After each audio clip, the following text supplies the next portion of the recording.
Good evening friends and welcome back to my channel, and if you're new, welcome to my face. This video is going to be a little review on Too Hot to Handle. Okay, so this little TV show, or you know, Netflix series, is kind of like a Love Island, but more about personal, you know, growth and understanding and all of those kind of things. It's like 10 islanders, they're all singletons. They go to this island or coast of Mexico, I don't really know, but it's a paradise island. Beautiful, absolutely beautiful. I'm not gonna lie, I like it so much more than the villa. The villa gives me like Ibiza holiday. I mean, I've never been to Ibiza, so I don't know what I'm talking about. But anyway, the villa of Love Island gives me more like Ibiza, kind of like millennials getting drunk in the club kind of thing, kind of holiday vibes. Whereas this is more like prestige, more like calm, relaxing, you know, vacation kind of vibes. So I kind of like this setting better. But anyway, 10 singletons go away. They are all sex crazed and little slaggos. And they're all crammed in this kind of like, you know, retreat thing, and they have to undergo through personal growth and things like that. They are instructed or guided by this AI system called Lana. For the first 12 hours they are introduced to each other and to the villa and everything like that. And then past 12 hours they are banned from all sexual activities. So that includes actual sex, that includes, you know, oral sex, that includes kissing, that includes like anything like that, cuddling. Like they're not, oh, kind of cuddling, but you know, like they're just not allowed to do sexual stuff until they're instructed to, guided to, or given the green light on their little watch things. Whilst doing that, they go through like workshops of self-understanding, self-growth, respect for themselves and others, and they undergo like all of that kind of vibe. Blah, blah, blah. To add like to the mix of the whole kind of idea, if they survive the island, then they get $100,000, which we later find out is not necessarily that. But anyway, they get $100,000, and every time they commit a sexual act or break the rules of the retreat, they lose money. So for example, $3,000 equals a kiss. So if you kiss, you lose $3,000 of the prize fund, and so on and so forth. And then obviously the bigger the act, the bigger the crime. But yeah, so this is on Netflix. It's eight episodes, one season. I'd, you know, go watch it before you watch this, or don't, it's up to you. But this is gonna be like my thoughts on it and how I kind of felt about the whole thing. So let's get to it. It's supposed to be me doing like a little spa thing, you know. Let's get to it. Every time I take a draw, that's a mind out. Done it all time, play with since lights out. So at first, when I first watched this, yeah, I felt like this is really interesting because it's got like the element of kind of like the group aspect and like kind of respecting the group and like how everybody feels and stuff like that. But then it also has elements of, to what extent do I care about this? Like there was a scene where Francesca and Kels, I think, were talking, and he was like, so what do you do? And she was like, oh, I'm a social media influencer. Or was it Harry? I can't remember, but she's like, I'm a social media influencer. And then she was like, that's why I don't really care about the money, because I'm sorted. So it's got all different people from all walks of life and like understandings of like how money works and things like that, which I think is a really interesting dynamic. But yeah, so they added that on top of the fact that they can't have sex and they're all slags. That's basically the crux of it. Now on to what I like and what I don't like. I don't want to say what I don't like. Okay, let's just say the things that I find meh. So the things that I like, first and foremost, first things first, I love the island. I think it's beautiful. I think it's got positive vibes. It radiates positive energy. Like, I need to find out where the hell that was, because I need to go there with babes. Like, it is so beautiful. Even with my girls, like, I need to be there. It is positive vibes and overall like gorgeousness. Like I said earlier about Love Island's villa versus this one, it's like, you know what I mean? Another thing that I really like about it is that they're all from different places. There was a guy from Australia, a couple from the UK, like Essex, London, and there was a girl from Ireland, which I really liked. So it was kind of like London, outer London, and then Ireland, which was cute. Then you had a couple from around America, around the US. Then you had a girl from Canada. So it kind of had people from all around the kind of Western world, and I really, really liked that, because it meant that there's all different kinds of vibes and all different kind of energies, and also accents are hot, like, let's be honest, and it's always nice to have somebody from a different place to bring you different vibes. I really like the fact that they did these exercises. So while they were kind of going through their own personal growth, they did a lot of workshops and like on like building themselves and things like that. Like, to be honest, I really liked the man one. Like, I know a lot of people I've been seeing on social media, like a lot of people really hated the workshops, but actually I find the workshops were like one of my favorite bits, because those are things that I would probably do in life, and like I would push for other people to do. It was allowing the men and the women to be open and understanding in themselves, and sometimes it's hard to reflect on yourself.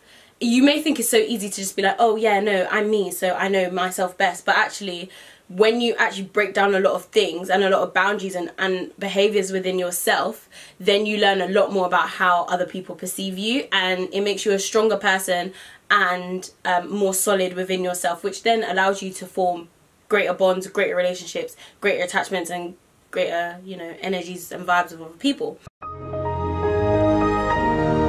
So I really, really appreciated those exercises that they did. The man one was really nice, because you saw a lot of the kind of like hyper masculine black men really kind of break down their walls and get an understanding of themselves. I say black men because I'm black, so I'm always going to talk about the blacks. I really liked how they allowed the men to really break down those kind of hyper masculine vibes and like be vulnerable in front of each other, because I honestly feel like it can be quite easy to be vulnerable in front of your female friends or your woman, but to be vulnerable in front of another man can be very difficult for a lot of men, I understand. And I feel like that exercise really showed them growing as people and understanding themselves, you know. I also really liked the last one where they wrote the names on the person, because the person's obviously telling them what they've been called, and then that person has to write on that person. Now it's both like a mix of vulnerability for both sides, because it's kind of like, I don't want to write this on you, but it's also like this person doesn't want to think that of themselves, and that person may not think that of that person, or they may agree. Like, it's kind of like, oh, to what extent have I called this person this name in my head? And I really, really enjoyed that. And to be honest, I feel like I'm gonna take that and maybe use it in some sort of creative field or something later on in life, because I really, really liked that exercise. Now, on to the things that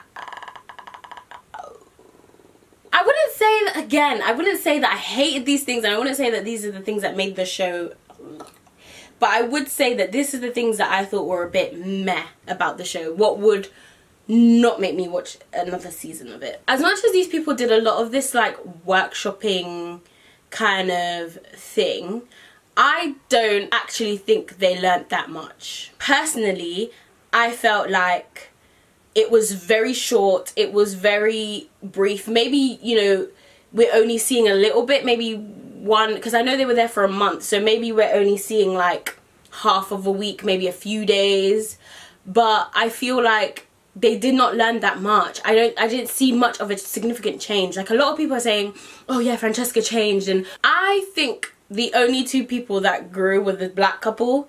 Everyone else did not. And to a certain extent, I felt like that couple was playing up to the cameras for a little bit. I low-key feel. Let me get into this Harry and Francesca situation. Over on Twitter, been seeing a lot to do with like toxic relationships and, oh, my toxic trait and blah blah blah blah. Nobody really knows what a toxic trait is, okay? A toxic trait is something that causes issues within a problem. It's your trait that you continue to do, and it damages aspects of your life. That is what makes you toxic, right? Harry and Francesca's relationship is toxic. I'm gonna say it to the skin heavens, okay? It is toxic. The reason why Harry and Francesca did not speak was because Harry fucking lied, okay? Harry lied on her name and embarrassed her in front of the group. That's why she didn't want to go there, right? That's why they stopped talking. We never addressed the fact that Harry lied. We never addressed that he gaslighted her to Ross in front of everybody. Nobody addressed that.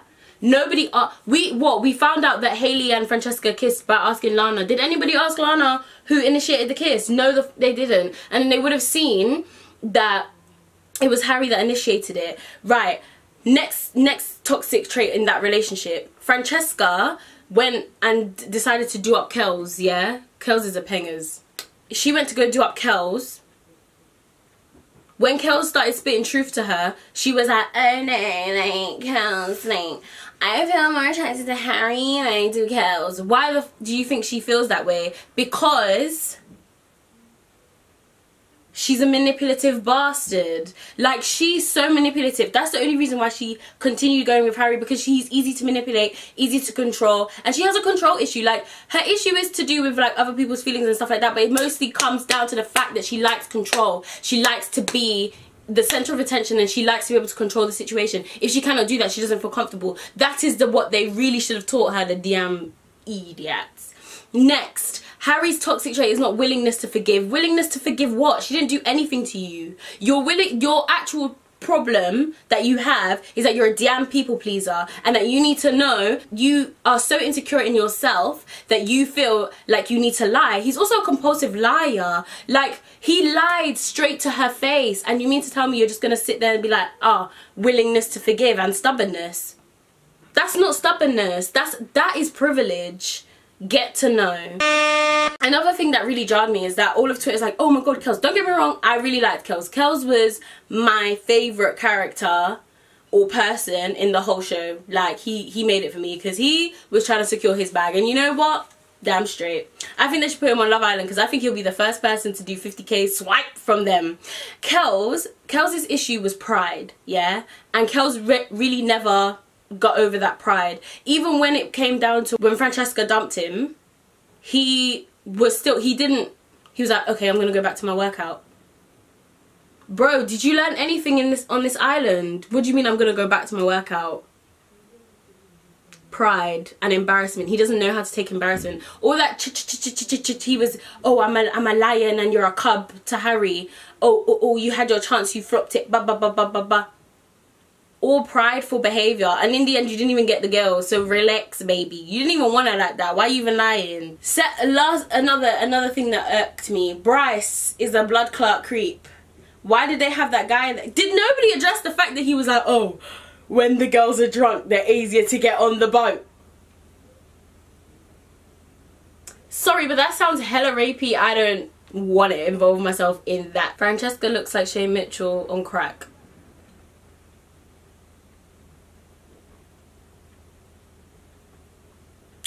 Well, oh, that Jesus guy, Matthew. Oh my fuck you. That guy was so annoying. The way, like, he learned nothing. He's so superficial. He's so up himself. He thinks he's the bee's fucking knees. He thinks he's Jesus Christ. What, Jesus? Aching off, mate. I tell you, that guy... Them lot were all hanging on his every word. This guy was chatting crap. And then he leaves. What, because he didn't manage to manipulate this girl? He didn't learn a damn thing. He can... Fourth, mate. Hailey, to be fair, as much as everyone hated Hailey and she was bad vibes, she was entertainment. And at least she was like, listen guys, I don't like you anyway. I'm out of here. You know what I mean?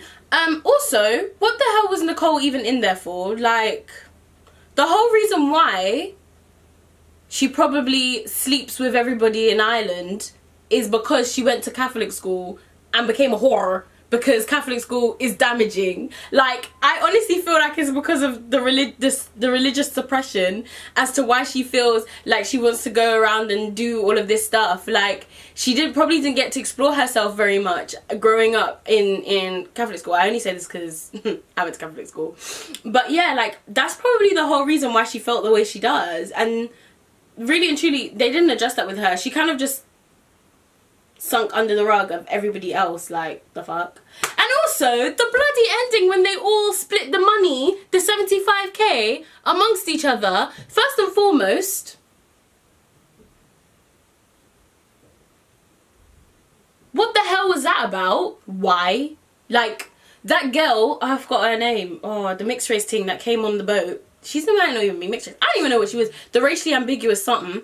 She came on, learned absolutely nothing, and still got $7,500. Like, what the hell? What is going on? Like, I was sitting there like, you lot played the system, and I rate it, but what the hell? They're probably gonna go out now and bang each other in the hotel. Like, what was the whole point of this show? I don't know. I don't really know. Like, positives, the workshops, the vibes, the island, I like it. I would love to see like a Love Island with like all different kinds of people from all different types of places in the world. Like, I'd love to see that. I hope Love Island, you know, take a leap out of that. But sorry guys, my card was full, so if the camera's shifted a bit, I had to change it. Some of them just breezed through this thing, learning absolutely nothing, and then left with $7 grand. Like, I just don't understand. Like, because of that, unless they've pre-recorded some, there's no way that they're even gonna be able to do this again, because everybody just knows now, like, ugh, you can just wait till the end. You can F up, and be the person who does the most, then have a night where you can redeem all of the stuff that you've lost, and then end up sharing the money amongst each other. Like, they can't go back now unless they change the rules, which I doubt they will. It was very strong. It was like first episode, second episode, third episode, then it just declined. Then we got random islanders that only stayed for like half an episode, what, just to prove a point, I suppose. But even Chloe, like, Chloe had quite a journey going for her, and then she managed to find her own in the end, hopefully. But like, to what extent is she gonna continue doing that in real life? Like, to what extent are these people gonna do that in real life? Kels was really just there to secure the bag, all fairness to him, but that doesn't really make him any much of a better person. Like, anyway, I'm gonna end this video here. Please like this video if you like this video. Hit subscribe if you want to see my face more. Let me know in the comments if you've watched, or on social media, if you've watched Too Hot to Handle and it was too hot to handle. If you follow me on Twitter, you would have seen, I might put the tweet thread there, my opinions on Francesca and Harry. If you agree, let me know. If you don't, let me know. And I will see you guys in my next video.